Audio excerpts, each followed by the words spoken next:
Bueno, buenas tardes y bienvenidos y bienvenidas a este acto que realizamos desde la oficina parlamentaria mía, del diputado Javier Couso. Yo soy diputado del Grupo de la Izquierda Unitaria Europea, GUE-NGL, en el Parlamento Europeo. Pertenezco al Grupo Parlamentario de la Izquierda.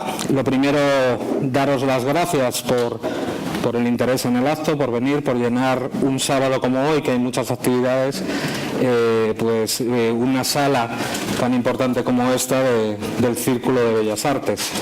Dar las gracias al Círculo. Aquí hemos realizado también otras actividades, por ejemplo, relacionadas con el asesinato de mi hermano, en todo el esfuerzo que realizamos la familia, amigos y compañeros y compañeras para solicitar y exigir justicia en este caso, y la verdad es que el Círculo de Bellas Artes siempre se ha portado muy bien con nosotros. Gracias a las personas de mi oficina, que son las que me ayudan a hacer un trabajo complicado en una institución mastodóntica que tiene 751 diputados y diputadas, que tiene muchas comisiones y que tiene un trabajo verdaderamente arduo, además en una torre de Babel con 22 idiomas, como sabéis 28 países, y que gracias a ellos y a ellas, a la gente de mi oficina allí en Bruselas, a la gente que está en el Estado, en España, que son los que me ayudan a poder seguir todos los temas. Imagináis, yo tengo una responsabilidad importante en ese Parlamento, soy vicepresidente de la Comisión de Asuntos Exteriores, es una de las comisiones, bueno, es la comisión más grande que tiene el Parlamento, realmente no hace una labor legislativa, pero sí tiene una incidencia importante para situar debates en la opinión pública. Y muchas veces, y yo así lo denuncio en el Pleno, muchas veces no son influencias, a mi juicio, positivas. Al revés, el Parlamento Europeo y algunas de sus comisiones, entre ellas la Subcomisión de Seguridad y Defensa, que depende también de la Comisión de Asuntos Exteriores, han sido una pieza importantísima para vender determinadas intervenciones militares. Este es un tema de los que yo llamo controvertidos. Y digo controvertidos porque hay determinados estamentos, y luego hablaremos cuáles son o cuáles no son, que exigen una toma de partido maniquea. Estamos en unas aristas de los temas que no se pueden tocar si no se tocan de la manera que los grandes medios de comunicación, que determinadas inteligencias o determinados gobiernos han decidido que se deben de tratar. Si pides, como he hecho yo en el Parlamento Europeo, algo tan revolucionario como el cumplimiento de la Carta de Naciones Unidas, como que las relaciones entre los Estados discurran según el derecho internacional, que se respete la soberanía y la independencia de los países recogido en esa Carta de Derechos Humanos, te insultan, te demonizan y te meten en listas negras.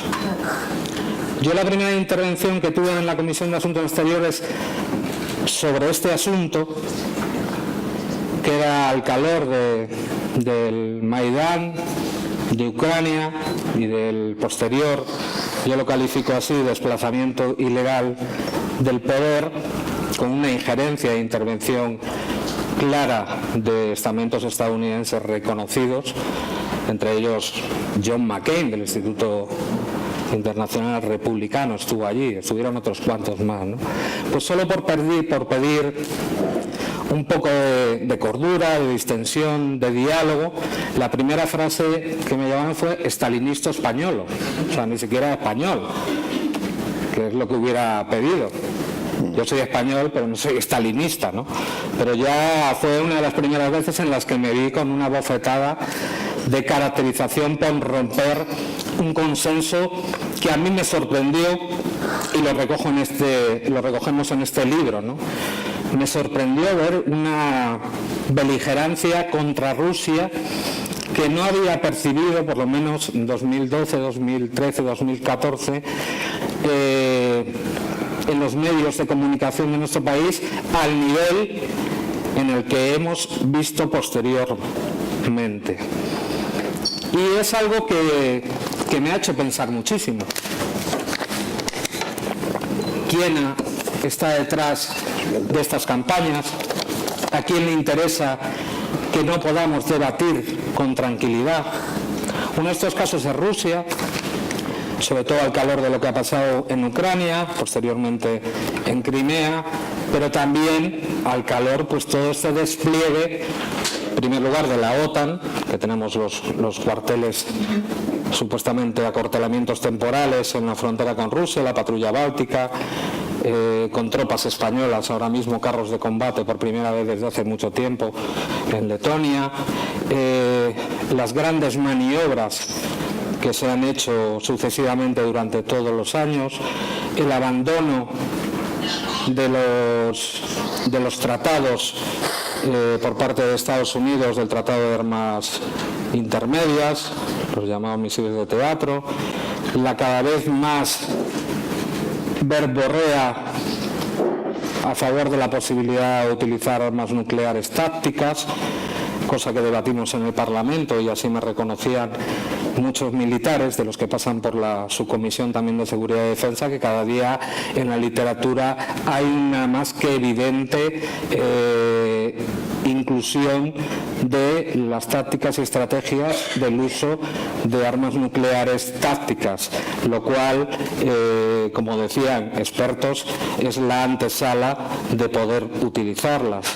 La posibilidad del despliegue en respuesta de misiles Iskander-M, que tienen de alcance 500 kilómetros, pero pueden tener armas nucleares, pueden llevar cabeza nuclear. Bueno, en el marco de toda esa tensión, pedir sosiego, pedir que no haya un nuevo rearme europeo, que lo va a haber con la política estructurada permanente, que pretende crear músculo o poder duro para la Unión Europea para actuar en sus periferias, pero sin dejar de colaborar con esa OTAN que cada día se despliega más. Y este caso, por eso hablaba del caso ruso, pero también de otros casos. Pasa también en el tema de Venezuela, cuando se ha pedido también que seamos un actor de intermediación y de sosiego, pues nos han reclamado continuamente que fuéramos un actor de parte y ha habido insultos. En el caso de esto era curioso, ¿no?, ver en las redes sociales las contestaciones de determinada gente con insultos, con amenazas, diciendo que se nos pagaba Putin, y es algo que, por ejemplo, una de las personas que hemos invitado hoy aquí hablaba, no se nos permite ni la comprensión de las realidades. Yo vengo del espectro político de una izquierda que siempre fuimos, podríamos decir, escépticos en relación a la construcción europea, a lo que se llamó la Unión Europea. Muchas veces por ver la biografía de esos padres fundadores, otras veces por entender lo que había detrás, ¿no?, los intereses que tenía Alemania, la unificación, los intereses que tenía De Gaulle, que eran diferentes a los que tenía Gran Bretaña, y luego abiertamente críticos con la construcción a partir de los tratados de Maastricht y también con esa construcción europea en la cual la OTAN consiguió un agarradero. De hecho, la OTAN es como un pilar europeo, se reinventa tras la caída de la Unión Soviética como un pilar europeo. Por eso yo he reclamado desde el principio la posibilidad, en democracia, en el debate de ideas que se debe de dar en un Parlamento, de explicar y exponer lo que yo creo que sería mejor para mi país. Y pienso que para España y también para Europa en su conjunto sería conveniente tener unas mejores relaciones con Rusia. Y también para nosotros, los españoles y las españolas, y el conjunto de los ciudadanos y ciudadanas europeos, sería más que conveniente alejar el peligro de una conflagración, que además es con una potencia que tiene armas nucleares. La OTAN es una alianza en torno al arma subatómica, al arma nuclear. En Europa existe armamento nuclear. Si hay una conflagración, no lo van a sufrir en Estados Unidos. Lo vamos a sufrir los ciudadanos y las ciudadanas europeos. Y entre ellos los españoles. Porque el escudo antimisiles en su vertiente naval, en la égida naval, está en Rota. Porque en Morón tenemos la Fuerza Especial de Tareas de los Marines, de la FRICOM. Porque aquí tenemos la escuela de la OTAN, etcétera, etcétera. Es decir, somos un actor de parte y tenemos carros de combate Leopard en Letonia, o sea, al lado de las fronteras con Rusia. Por lo tanto, frente a esas estridencias, por eso hemos querido hacer este debate, para que no nos hurten la reflexión. Hemos elaborado, y yo le doy las gracias de nuevo a mi equipo, un libro o un manual para luchar contra esa desinformación, ese intento propagandístico de hacer que el pueblo español odie al pueblo ruso. Y además, cada día más en los grandes medios de comunicación se hace que Rusia es exactamente igual que su gobierno. Aquí, por ejemplo, la Guardia Civil o la Policía Nacional detiene porque los jueces dan una orden de detención. Si os fijáis, y es un elemento de propaganda que llega desde Goebbels, si en Rusia se detiene a alguien, lo detiene Putin. Si en Venezuela detiene a alguien, lo detiene Maduro. O sea, no tienen tribunales, ni tienen Estado de Derecho, ni nada por el estilo. Esas demonizaciones con las que queremos luchar. Lo hemos hecho como una especie de manual para que sirva, ¿no? Un poco de los precedentes, de la historia, de la animadversión con Rusia, de lo que significó la OTAN y lo que es más importante, la parte europea, pero también la parte española y los actores de esa obsesión antirrusa. Libro que se ha editado gratuitamente, evidentemente es con fondos del Parlamento Europeo, que tenemos los diputados y las diputadas para hacer nuestro trabajo. No está en venta, es gratuito y además, bueno, podéis decir, y lo colgaremos luego en la web, y se puede bajar digitalmente. Ahí fuera hay unos carteles y lo colgaremos en las redes para que cualquiera se lo pueda bajar. Y lo que queremos lograr es que haya un debate sano y sobre todo, evidentemente, yo estoy ejerciendo ahora mismo de eurodiputado y de político, pues empujar a una España que colabore con la paz, que tenga una disuasión en materia de defensa, pero encaminada a la defensa, no a la creación de guerra, y menos de un antagonismo con un vecino que es el suministrador de la práctica energía en Europa y sobre todo para la construcción de una Europa que pueda ser independiente. Yo me declaro contrario de raíz al llamado vínculo atlántico, que me parece la supeditación de Europa y de España, por ende, a los supuestos o presupuestos geoestratégicos de Estados Unidos. Para empezar a debatir sobre ello, le voy a dar la palabra a mis dos invitados. Tengo que decir que estaba también invitado y había confirmado su presencia el coronel Baños, pero lamentablemente su padre está con una enfermedad grave y ha tenido que irse, creo que es a León, a cuidar. Yo, como le dije, que no se preocupara, la familia es lo primero. Os traslado pues su saludo y desde aquí le mandamos todo el cariño para que su padre pueda recuperarse. Pero aún así yo creo que tenemos dos invitados de excepción A la primera que le voy a dar la palabra es a Laura Pérez, es doctora en periodismo por la Universidad Complutense de Madrid, con la tesis titulada Kosovo, la primera operación de ataque de la OTAN, información y propaganda en los medios de comunicaciones españoles. Licenciada en Ciencias Políticas y Periodismo por la misma universidad. Sus áreas de investigación son la comunicación política e institucional, la propaganda de guerra y conflictos armados. Forma parte del grupo de investigación Estrategias Persuasivas, Propaganda Política y de Guerra de la Universidad Complutense de Madrid y actualmente combina la actividad docente en la Universidad Europea de Madrid con la asesoría en comunicación. Sin más, le doy la palabra a Laura. Adelante, Laura. Muchas gracias. Bueno, muchas gracias a todos por asistir a este evento. Muchas gracias a Javier también por organizarlo y a Rafael. Contaba Javier que no había sido fácil encontrar ponentes, ¿no?, para hablar de este tema. Espero que no sea por miedo a entrar en esas listas negras. Bien, quería comenzar mi intervención compartiendo con ustedes una noticia que encontré en octubre de 2018, publicada por un prestigioso diario inglés que se autodefine como progresista.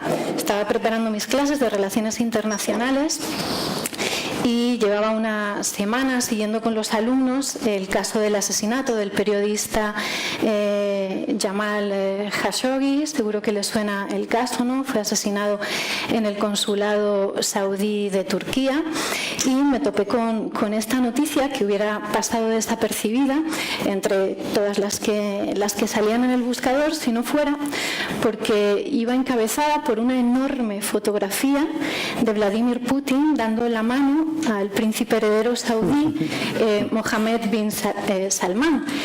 Y claro, cuando vi la fotografía pensé, ¿pero de dónde saca Putin tanto tiempo para meterse en todos los fregados del mundo? Bien, la utilización de esa fotografía se justificaba en un párrafo introductorio que hacía el periodista en el que relataba cómo le habían contado dos agentes británicos que habían acudido a la llamada de Salman, raudos y veloces. No explicaba por qué habían acudido ni de qué habían hablado, y lo único que contaba es que esos agentes, pues en su conversación con Salman, sabían que Salman les había hablado de Putin. Y uno de ellos, contaba el periodista, sospechaba que Salman admiraba a Putin. Y esta era la razón por la que esa fotografía encabezaba esta noticia, en la que después pues se hablaba del asesinato de Jamal Khashoggi y no se hablaba de Putin ni de Rusia.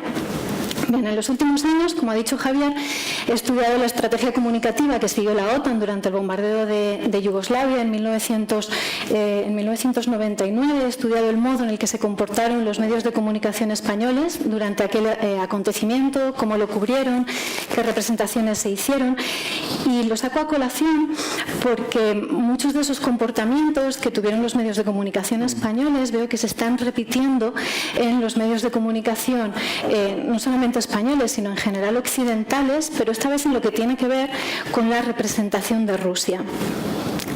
Bien, el manejo de la representación de los acontecimientos en el mundo siempre ha sido una dimensión del poder, ¿no? Es una pena que no esté Pedro Baños aquí, porque en su libro dedica buena parte a tratar esta cuestión, ¿no? Y podría explicarnos en mayor profundidad qué papel juega en ese ejercicio del poder. Bien, como decía, es una dimensión inalienable del ejercicio del poder y se manifiesta en los acontecimientos más sutiles, pero también en los más brutales, ¿no? Como puede ser una guerra. Recuerdo una conversación durante mi investigación con el portavoz de la OTAN durante el bombardeo de Yugoslavia, con Jamie Shee, que me decía: una buena campaña de comunicación nunca te va a hacer ganar una guerra. Necesitas un buen ejército. Es necesario tener un buen ejército. No te sirve solo una campaña de comunicación. Ahora, como no tengas una buena campaña de comunicación, prepara prepárate para perder la guerra, ¿no? Y creo que es una frase muy ilustrativa del papel que juega la comunicación en el ejercicio del poder. Y durante siglos a esa dimensión se la ha llamado propaganda, se la ha conocido como propaganda, pero la propia creación de términos para dejar de hablar de propaganda se ha convertido en un acto propagandístico, ¿no? Hoy hablamos a lo mejor pues de diplomacia pública, por ejemplo, y el propio creador de ese término, que fue un diplomático estadounidense, explicaba cómo esa creación de términos era parte también de la ocultación de esa actividad. Y una de mis favoritas, uno de mis términos favoritos es perception management. Este término, para hablar de lo que hoy llamamos diplomacia pública o propaganda, empieza a utilizarse sobre todo en la década de los 80, en la década de los 90, y se está recuperando en la actualidad, y me gusta mucho porque creo que explica muy bien cuál es la función de esa actividad de diplomacia pública, y para los más escépticos de propaganda, ¿no? Si quieren, que es el control de las percepciones, el control del modo en el que conocemos el mundo y cómo lo representamos. Bien, esto hace que los medios de comunicación sean piezas clave, que sean actores activos y pasivos de primer orden en la ejecución de esas políticas de diplomacia pública o de propaganda. Hoy, por ejemplo, está en boca de todos el fenómeno de las fake news, no vinculado a este tipo de actividades, y a pesar de que yo me muevo en este ámbito, dentro de la investigación, me cuesta mucho, no sé si ustedes han encontrado a alguien que explique exactamente los criterios por los que podemos reconocer fake news. Es decir, cuando estamos ante una información que puede ser calificada de fake news. Y yo empiezo a sospechar que la razón es que si nos dieran esos criterios, empezaríamos a identificar fake news en nuestros propios medios, en los medios occidentales.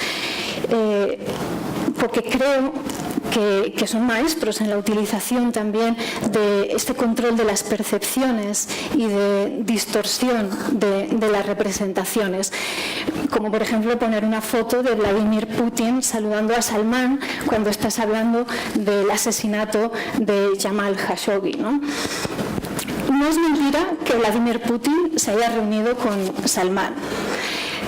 Me resulta muy creíble no solo que Salman admire a Putin, sino que además tengan buenas relaciones, que se lleven bien. Sabemos que Rusia hace negocios con Arabia Saudí. Pero cuando un periódico inglés pone una foto de Putin dando la mano a Salman, hay una intención política y hay un objetivo de modificar y controlar la percepción que los ciudadanos británicos, en este caso, tienen de Rusia y en concreto del presidente ruso. En Internet hay cientos de imágenes de la reina Isabel II dando la mano a Mohammed bin Salman, y creo que es de mucho mayor interés que los ciudadanos británicos conozcan cuáles son las relaciones de su propio Estado con el país del que están hablando, ¿no? El país sobre el que trata la noticia. Este modo de comportarse de los periodistas occidentales me recuerda mucho a una entrevista reciente de finales de 2008 que le hicieron a James Woolsey, exdirector de la CIA, en Fox News, y durante toda la entrevista la periodista y Woolsey hacían referencia a las interferencias que China y Rusia hacían en otros países, ¿no? Los intentos por modificar las elecciones, ¿no? Controlar, por ejemplo, el resultado de las elecciones. Y cuando estaban terminando la entrevista, la periodista le preguntó a Woolsey, porque Estados Unidos no hace esto, ¿verdad? Estados Unidos no interfiere. Y Woolsey se quedó en silencio y dijo, bueno, mierda, mientras los dos se partían de risa, ¿no? Entonces, claro, esto demuestra que Estados Unidos en realidad no tiene problema con el acto en sí, sino que lo que parece que demanda son los derechos de autor, ¿no? No quiere que le copien. Y los medios occidentales parece que también actúan de esta manera. Estoy recordando ahora una noticia que se publicaba en El País, la firmaba Fernando Peinado, que ha escrito en algunas ocasiones sobre Rusia, y en esta noticia en concreto, este periodista había visto Russia Today durante una semana. Entonces, bueno, después de ver Russia Today durante una semana, él publicaba alguna de sus conclusiones. Y una de ellas era que Russia Today utilizaba a expertos que no sabían mucho del tema, que opinaban de todo, que tenían una visión sesgada y que no siempre daban información, daban su opinión.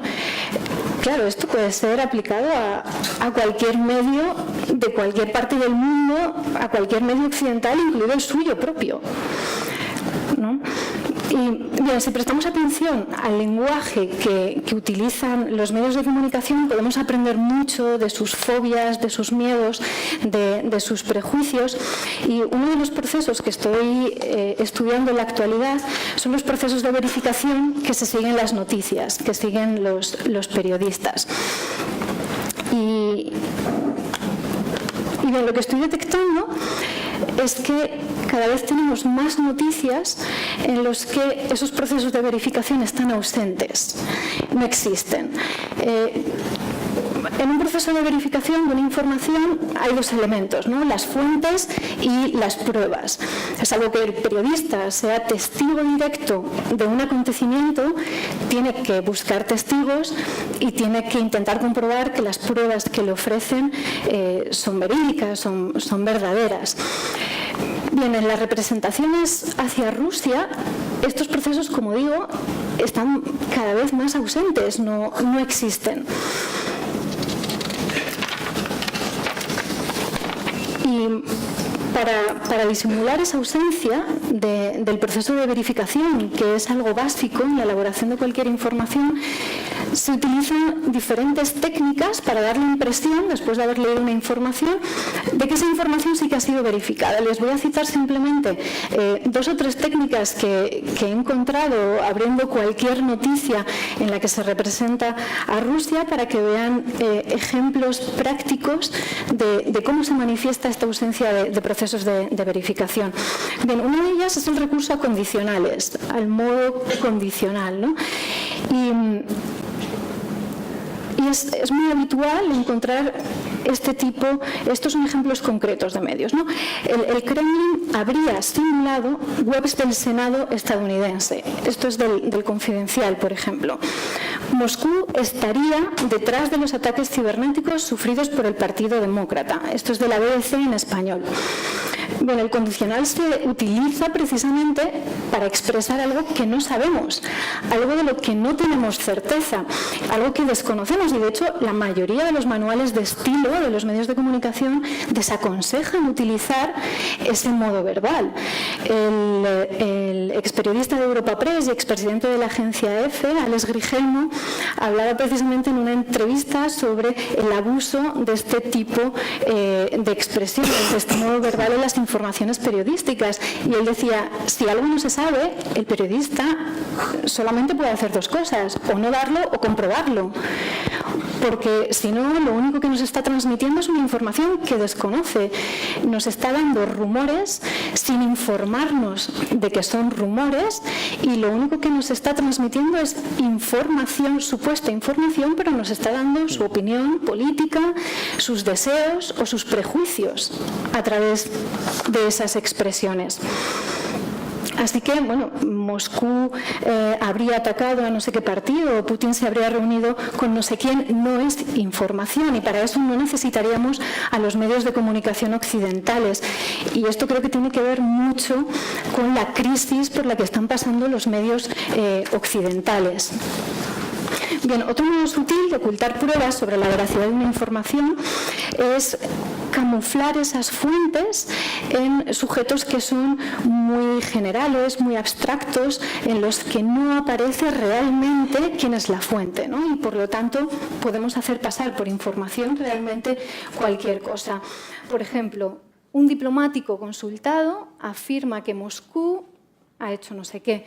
¿Qué diplomático? ¿Por qué no da su nombre? Es decir, si no hay ninguna razón de seguridad, que en algunas ocasiones es verdad que aparece, Pero si no hay ninguna razón de seguridad, ¿por qué no sabemos su nombre? O, esto es un ejemplo del país, los expertos no han encontrado manipulación por parte de los cascos blancos. ¿Qué expertos? ¿Expertos en qué? Y claro, porque si son los expertos de los cascos blancos, lo raro sería que hablaran mal de ellos, ¿no? Que dijeran, estamos mintiendo, ¿no? Las pruebas que les estamos dando son falsas. Otro ejemplo muy habitual, que seguro que lo reconocen. Muchos opinan que Moscú está detrás de los ataques. ¿Cuántos son muchos? ¿Quiénes son muchos? ¿Quién los ha contado? Esto no es información.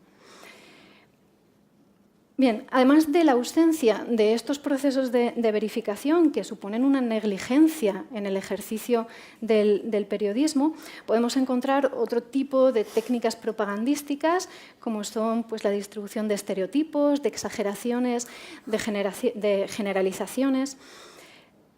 Pero lo que me parece realmente preocupante ya no solamente la distribución de estereotipos de un país que incluso desde una posición muy patriótica, vamos a ponernos en el que reconocemos que Rusia es una amenaza existencial para España, podríamos justificar, ¿no? Lo que me parece realmente preocupante es que se está utilizando a Rusia como una cortina de humo para ocultar problemas que son muy nuestros, que están en España o que están en la Unión Europea y que pueden tener consecuencias muy graves. Y para poder mantener esa cortina de humo se está recurriendo a una técnica que aparece solamente en periodos muy excepcionales y de alta desestabilización política, que es la mentira. Este comportamiento ya supone un salto cualitativo, porque, primero, bueno, por un lado está la dimensión ética y moral, en la que no voy a entrar, pero por otro lado está la dimensión estratégica, porque utilizar la mentira es muy arriesgado en comunicación, porque si te pillan, las consecuencias que puede tener para tu prestigio, el daño que te puede hacer, es tan grande que normalmente no se recurre a ella y solamente se utiliza en espacios altamente alienados, ¿no? Que van a creer cualquier cosa, en el que la audiencia no se va a cuestionar absolutamente nada. Y lo que me preocupa es que en los últimos años se han publicado en los medios occidentales ya no distorsiones o intentos por controlar la representación de Rusia, sino que han aparecido mentiras directamente, información falsa. Y les voy a citar simplemente dos ejemplos para acabar mi intervención. No sé si conocen Disinformation Review, es una plataforma de comunicación creada por la Unión Europea cuya finalidad era combatir la propaganda lanzada desde el Kremlin.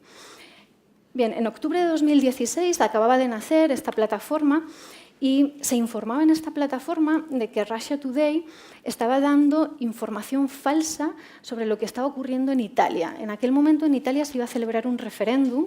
Renzi, no sé si recuerdan, Matteo Renzi propuso la celebración de un referéndum y Russia Today lo que estaba publicando eran informaciones en las que se mostraba el malestar de los italianos y apuntaban hacia que el referéndum iba a ser en contra, ¿no? Que el resultado no iba a ser a favor de lo que esperaba Matteo Renzi. Y Disinformation Review señalaba que esto era mentira, que Russia Today estaba dando una información falsa de lo que estaba ocurriendo en el interior de Italia. Los medios, sobre todo liberales, occidentales, mostraban exultantes, estaban convencidos de que el resultado del referéndum iba a ser que sí. Pues debió de ser que muchos italianos se conectaron en ese periodo a Russia Today y acabaron totalmente convencidos porque Matteo Renzi perdió el referéndum, a pesar de tener todos los medios de comunicación a su disposición para intentar hacer una campaña a favor del referéndum, perdió con un 60%. En algunas zonas, como en Sicilia, perdió con un 75%. Es decir, es un resultado lo suficientemente amplio como para plantearse qué es lo que está ocurriendo con las representaciones que estamos haciendo sobre nuestros propios estados, ¿no? En ese caso, ¿quién estaba produciendo fake news? ¿Quién estaba manipulando la representación de un gobierno que no tenía el apoyo de sus ciudadanos? ¿Quién estaba manipulando la representación de una Unión Europea que tiene graves problemas internos, en el que los estados del sur entienden que los estados del norte les están asfixiando y que ya no tiene utilidad, que ya no es funcional.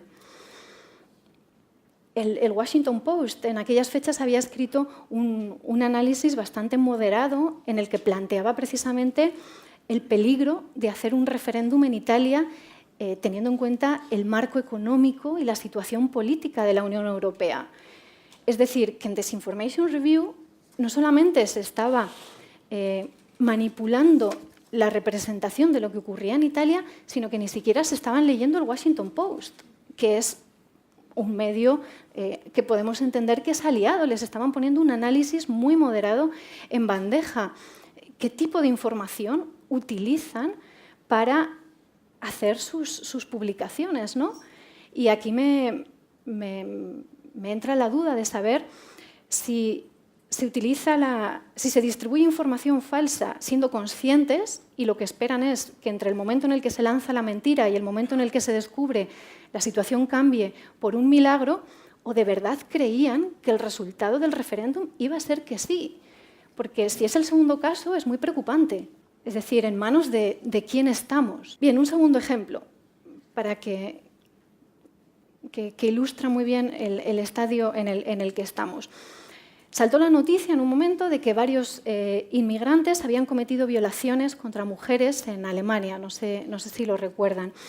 Y al poco tiempo, varios periódicos europeos denunciaron que Rusia y Siria estaban detrás de las violaciones, que estaban animando a los inmigrantes a cometer este tipo de actos.